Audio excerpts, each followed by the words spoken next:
नाज़रीन तव्हां ॾिसी रहिया आहियो हक़सत न्यूज़। नाज़रीन तव्हां ख़बर शामिल कंदा हलूं सेठारजा खां, जिते आपाशी खाते जी नाअहली अंग्रेज़नि जे दौर जो ठहियल रोडी कैनाल में रवेणियूं ऐं किन पइजी वियो। इंतज़ार जगाड़ करे वण वॾे ख़तरनाक जॻह ते विझी फ़र्ज़ु पूरो करे छॾियो।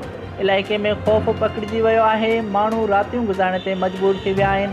तफ़सीली रिपोर्ट मूजिबि आपाशी खाते सखर जे अमलदारनि जे करप्शन, माली बेज़ाबतगीन ऐं नाअहली सबबि रोडी कैनाल ओभर पासे खां राणीपुर नूर लखी खां डेपारजा ताईं 100 खां वधीक हंधनि खां कन ऐं रोडियूं हणी वियो आहे।